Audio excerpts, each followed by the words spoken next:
Welcome to the Flower Mound Area Democrats Candidate Forum. First of all, I want to thank you guys for giving us the opportunity to listen to you guys speak and talk about your platform. Really appreciate it. Second thing I'd like to mention is there's a microphone in front of you. And even though it doesn't work here, this event is being streamed on Facebook Live, and then it's also being recorded for future use. So if you don't mind speaking into the microphone, I'm hearing that helps on that side of it. The way that this is going to work is in the beginning, you'll have 90 seconds to kind of introduce yourselves and then, talk about anything you'd like as far as position or what have you. And then after that, we'll go into the questions. Each question will be 60 seconds. At 45 seconds, they're going to flash a yellow folder there that tells you, hey, you need to start wrapping it up. And then at 60 seconds, it'll be the red one. And at that point, please wrap up, your sentence or wherever you're at, if possible. We do want to try to get to as close as possible to 60 seconds so that, everybody has a fair chance. If it goes way over, I have the ability to kind of cut off if necessary. It hasn't been an issue so far, but I could do that, or I could give the other candidate more time or whatever to try to be fair, if that makes sense. And then to wrap up, you'll each have 90 seconds to once again, kind of state your position or, tell us a little bit about, the important issues to you as well. And then we'll finish. Now, during the question session, we're going to rotate as far as who starts first. So that way, give each candidate the opportunity to answer the question first or last, depending on how that works. Do you guys have any questions? Nope. Okay. And with that, our candidates are for place one for the city council, I believe. And we have Carol Kyer and Adam Schiestel. And Ms. Carol Kyle, you're free to speak. Thank you. Well, thank you, first of all, for hosting this debate, or forum, whichever you want to call it. My name's Carol Kyer. I'm running for place one on the Flower Mound Town Council. I have been a resident of Flower Mound since 1992. I've raised all three of my children here. I've been involved in the community for quite a while. I served as a board trustee for the Louisville School District for 15 years, from 99 to 2014. I've been involved in other types of nonprofits in a leadership role for the same amount of time. I've enjoyed living in Flower Mound. I've watched it grow exponentially over the years. We've had a lot of great people that have moved to Flower Mound, but we've also had the people that made Flower Mound have been unbelievable too, just caring about Flower Mound. I'm involved with the Flower Mound, Women of Flower Mound, Habitat for Humanity, and a bunch of other nonprofits that deal with governance, and I really enjoy, and I'm looking forward to running for town council, and I hope I can get your vote. So thank you all very much. Thank you. Well, good afternoon, everyone. My name is Adam Shiestel, and a year ago, I was appointed to the town council to fulfill the remainder of the term for place one. I was a planning and zoning commissioner at the time. So for the last year, I've been on council, and I've had an insider view, and I've seen that this council we have right now is very effective. I could point to a number of significant accomplishments in the past year, but none more so than delivering the largest property tax cut in Flower Mound history last year. We cut the rate over 7% and doubled the homestead exemption. So the average homeowner saw their year-over-year Flower Mound line on their tax bill go down by $130 last year, despite rising appraisals. Now, this is important to me because I think about someone moving to Flower Mound who is stretching their budget to get to this community. And maybe they're on a fixed income. Maybe they're the sole breadwinner. But what they need more than anything is predictable fixed housing costs over time so that they're not finding themselves in a situation where they're feeling insecure about their home. And we've been contributing to that insecurity by raising taxes 5 to 8% a year for several years. So last year we finally did something about it, and that makes me very proud. I'm very pleased with that. I would also point to recently we settled a lawsuit with the gas drilling company that was doing business in Flower Mound. And as part of that settlement, they closed 26 of the 38 gas wells that they have. So that's a great environmental benefit. And I'm not against domestic energy production, but we certainly don't want to do it next to homes and schools. So that's great. There's a number of other things I could point to, but let me just say that Flower Mound is well run. It's financially secure. Taxes and debt are moving in the right direction. And I'd be honored to have your vote so I could serve for another 3 years. Thank you. Okay. Mr. Schiestel, it's your turn again.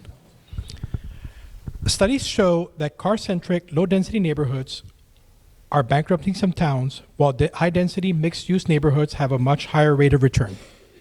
As a council person, how will this factor into your consideration of high-density versus low-density development proposals?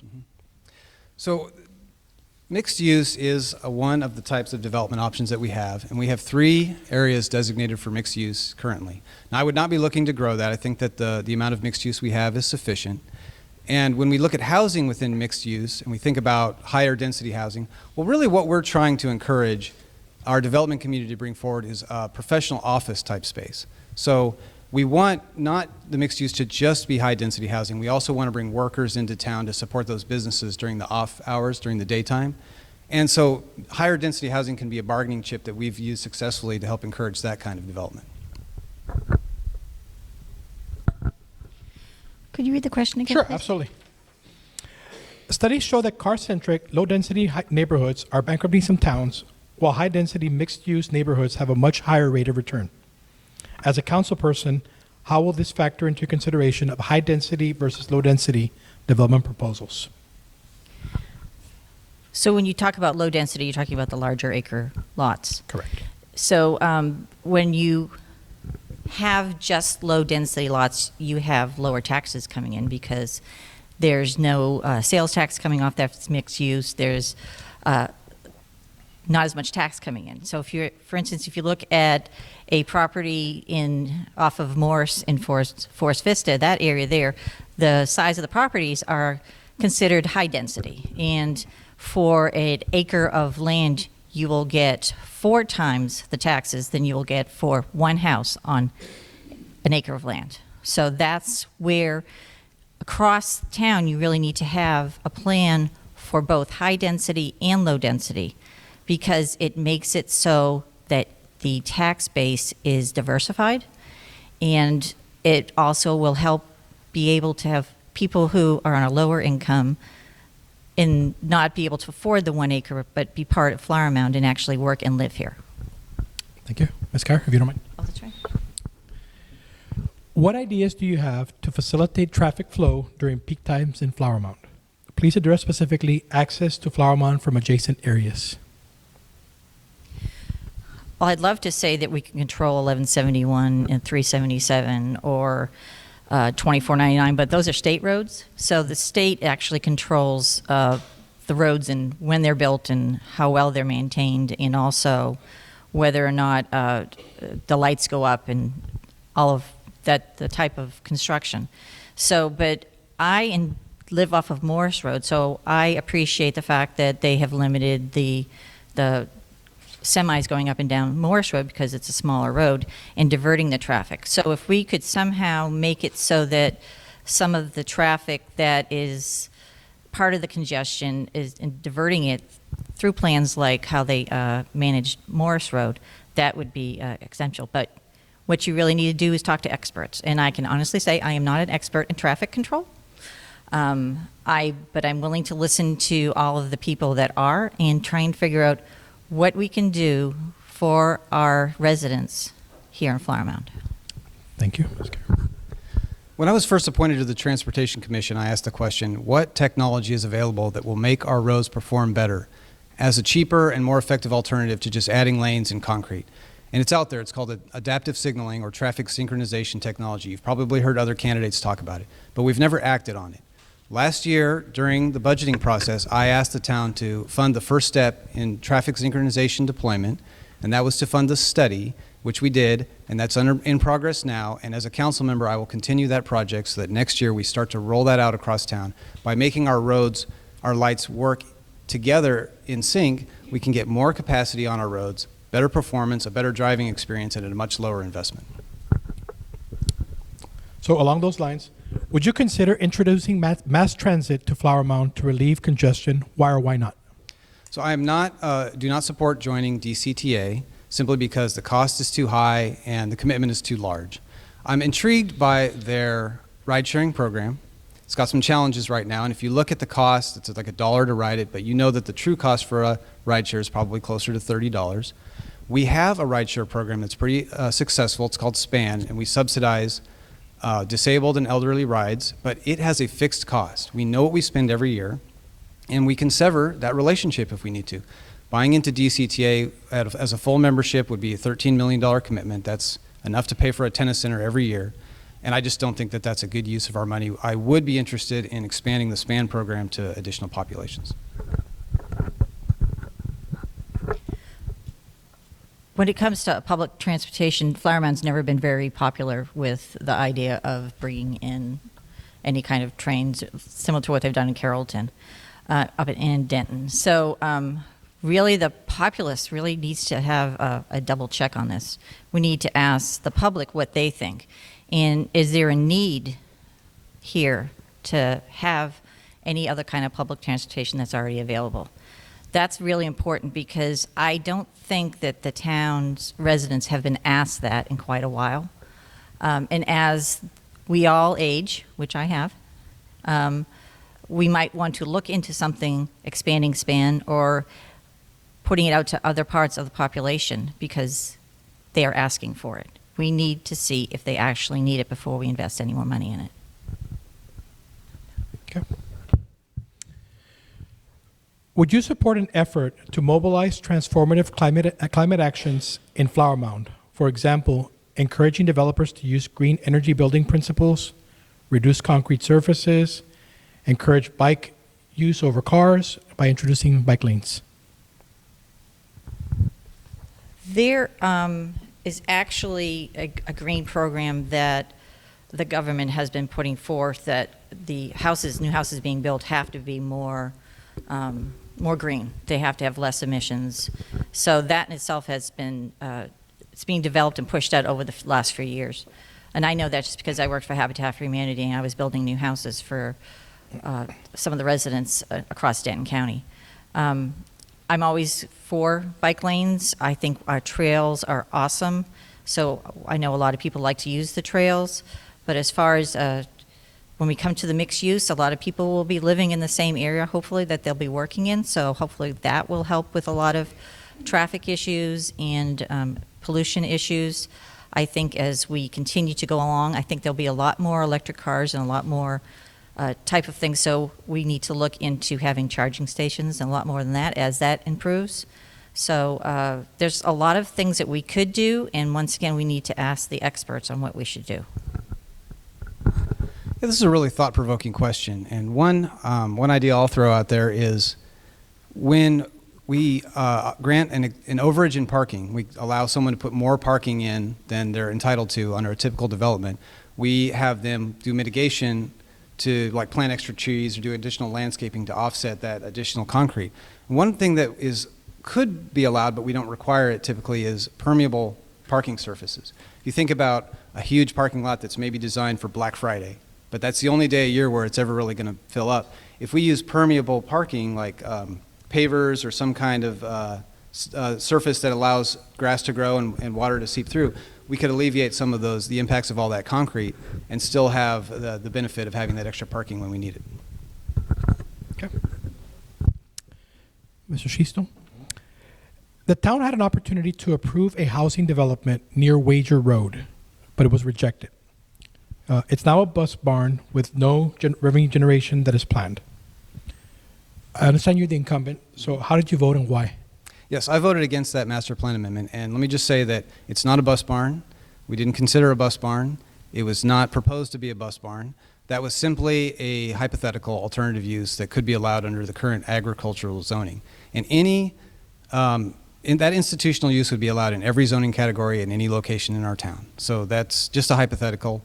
What was being proposed was a 300% to 400% increase in density over what the master plan allowed and above the adjacent properties.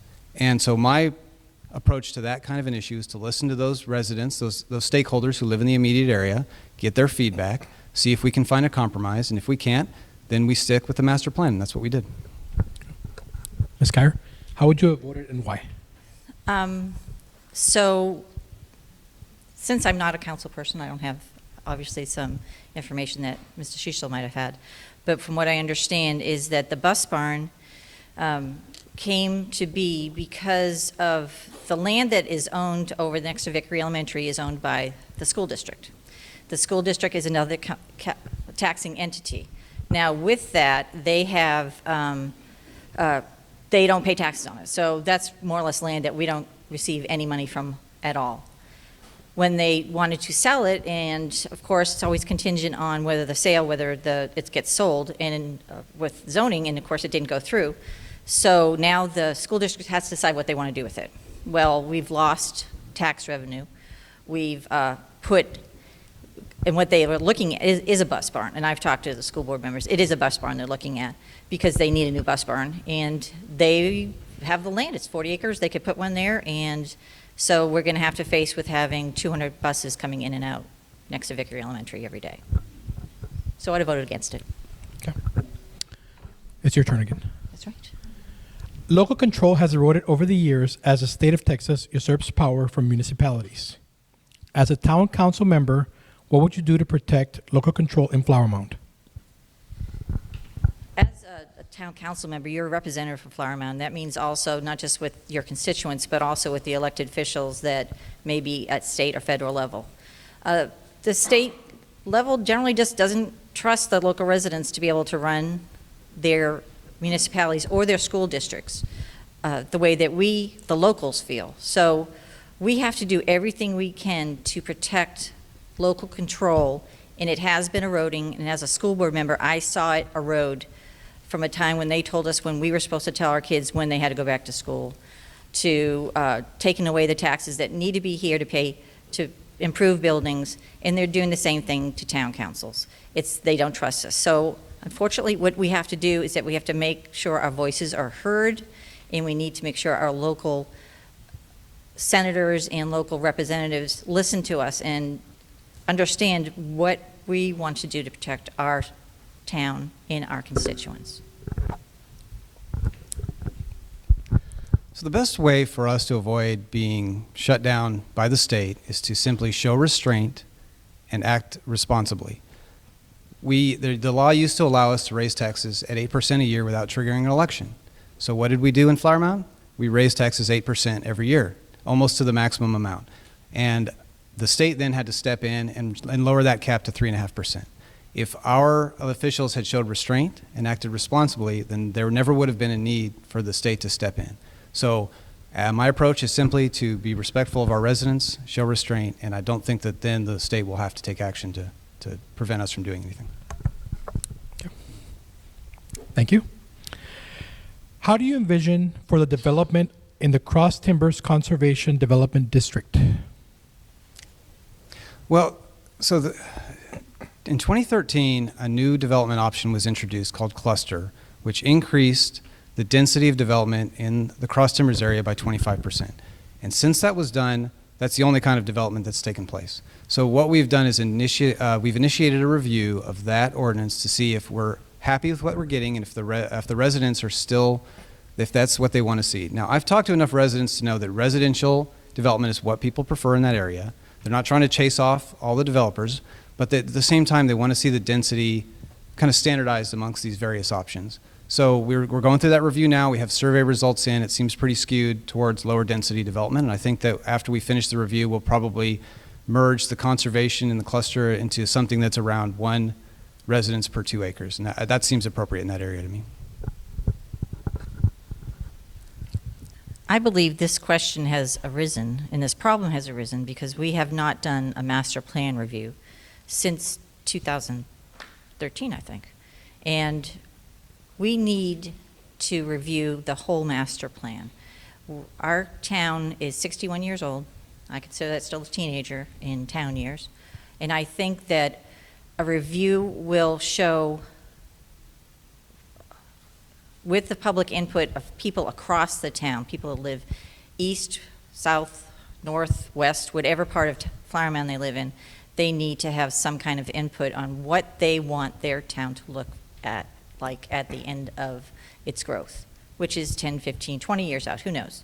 So I think that a master plan review needs to be done before we even consider changing any kind of building changes out there. So the whole town has to be looked at, and not just West Flower Mound. Thank you. Welcome. Do you support a phased approach to development in which developers must bring forth amenities to the community, such as grocery stores, office space, and retail space, before less desired parts of the same development, like warehouse and distribution structures? From what I understand with development, in order to get an H-E-B or Trader Joe's or whatever kind of big box stores we want in, we have to have the population that can support it, because they really don't want to invest the money in the community without having the people living in the area nearby that would actually support that big box, because that's just their process. So when we think of a big area like the First Ranch, for instance, you want to put houses out there, yes, but you also need to figure out with the town and the town council and working with those businesses that we want to bring into town, we need to talk to them and say, what's your process? How many people would you like in the area before this is actually, you will actually put a store there?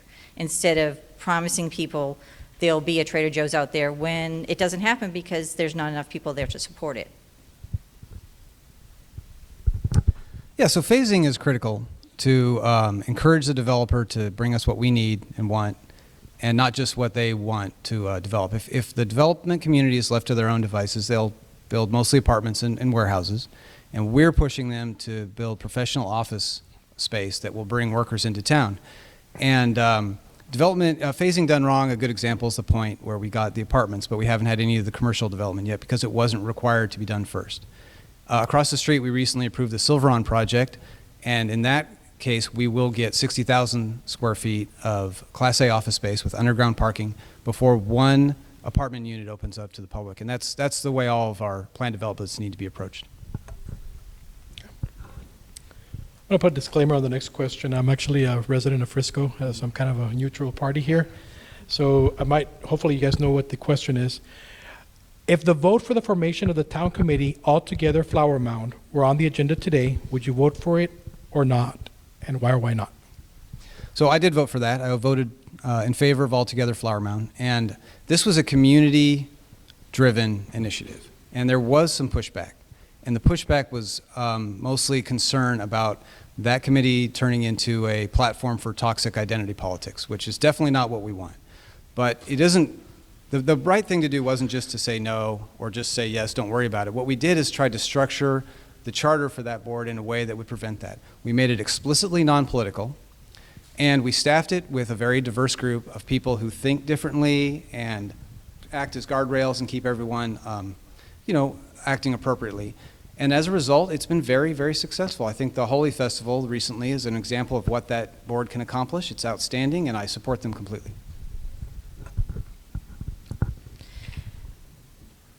As Flower Mound continues to grow and we have different types of, we get diversified, more people. I love the Holly event too. That's important. So this group, from what I understand, because I didn't get to vote, I wasn't on the town council. So, but I always appreciate any time that we can put together a group of people that will come and talk, and they'll discuss issues, different, or if they have a problem in the town, and somebody hasn't had that problem, but they will introduce it. So a discussion always helps. And from what I understand, it's been going well. They are all getting along. So, which is what you really want. You want to be able to have a discussion, because unless you have the discussion, you're not going to know what's going on. And unless people are willing to talk and discuss their issues, you won't succeed. So. Thank you. Now, what are your thoughts on the challenges, special challenges, the residents of Flower Mound who fall within the Argyle Independent School District face? Well, any issue, they're growing, and we had that here. When I was on the school board, we grew by 2,500 children a year. So that was more or less, it's the size of a small high school in Texas. So there were growing pains, and the best way to do it is have open communication and discussions and plans. And for the Argyle School District to be able to look at the big picture of how they want their school district to look. Because they are going to have to build schools. They're going to have bond elections. So they really have to make sure that they know what their citizens need. So as they go forward, they should have groups of people that will help plan the schools, zoning committees. They have a big challenge ahead of them, but they can be successful because they're a great group of people out there, and they have really good superintendents. So, Thank you. So the part of the town that's in the AISD versus the LISD doesn't really change my approach at all. The AISD is another stakeholder on the west side of town, and we want to take their concerns into consideration, and we want to make sure that we don't overwhelm that district with a certain type of residential housing. We want to make sure we take that phased approach we talked about earlier so that they're getting the support they need. But at the end of the day, it doesn't really change my approach at all. Okay. What do you see as the biggest challenge facing the town of Flower Mound today, in the near future, and in the long term? So the biggest challenge for any official is definitely the need to balance quality of life with economic development. It's what our master plan calls for, but it's also a bit of a contradiction at times. And what we've seen recently is the council would take an economic development approach, a rubber stamp approach, that results in very poor outcomes. And so my approach is to consider the residents, the adjacent property owners, to consider the master plan, consider our strategy, and make sure we're getting the highest quality development that we can. So we have that economic activity, but we're not impacting negatively the quality of life, and we're not abandoning our rural character or our master plan. can you read that again, please? Absolutely. What do you see as the biggest challenge facing the town of Flower Mound today, in the near future, and in the long term? It really is all the same. It's our continued growth and the continued introduction of new people to our town and making them feel welcome and making them feel like they are part of the community, whether they're going to be here for 6 months or 60 years. So that's something that's very important to me.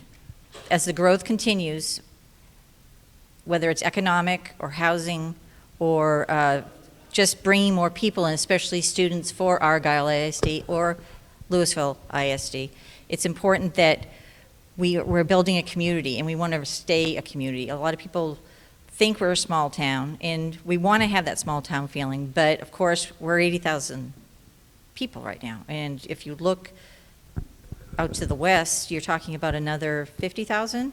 So we're going to be big, but as we approach today and tomorrow, and as we look forward, it's important that we look at the growth, we be responsible with it, we follow the master plan, but if there has to be deviations, it's discussed in detail. Thank you. Now, with that concludes the question portion of this. If you don't mind giving the microphone over to Mr. Shiestel. We started with you, so we'll alternate that piece of it. You now have 90 seconds, sir. All right, well, thank you again, everyone, and appreciate the opportunity to be here. I just want to say that it's important as we get ready to vote that we consider the policy differences between the two of us. And I just want to say that I am running for lower taxes and lower density development. I believe the tax rate should be adjusted down every year to offset rising appraisals, and that as we grow, the government should get more efficient so that debt and spending per resident goes down. New development should be high quality, it should respect our character, conform to the master plan, it should accomplish our conservation goals, and avoid impacting quality of life. My name is Adam Schiestel. Thank you very much. Thank you. Well, thank you again for having me. It's a Saturday afternoon, and I'm glad to see a lot of people showed up, so that's great. When I look at Flower Mound, they lowered the tax rate. Yes, they did. Of course, the price of my house or the value of my house went up anyway, so it really didn't matter. I didn't really see it at the $130. But what I worry about is that magic word transparency, where yes, they lowered the tax, but a lot of fees were increased. So for small business owners wanting to open a business or to hang a sign out front, it's costing them more money. So when that costs them more money, they either have to raise their fees or go out of business. So even just trying to develop something like that, a small business, whether it's a yarn shop or whether it's a coffee house or whatever it happens to be, we want small businesses here because we want that small town feel. We want people to know that they can come in here and find that unique item they couldn't find in Frisco. So that's one of the things that I worry about is the transparency coming through. But I love this town, and I am willing to serve and volunteer my time, which is what all of the council people do, whether they're for town council or on the school district's trustees. So, you know, we're people, and we all have to remember that we're people, and we all have families, and we enjoy living in Flower Mound, and it's home to me, so, and I want to protect it. So please vote for me, Carol Kyer, Place 1. Thank you all. Okay.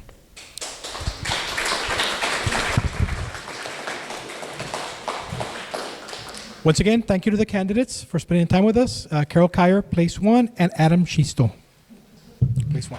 Thank you.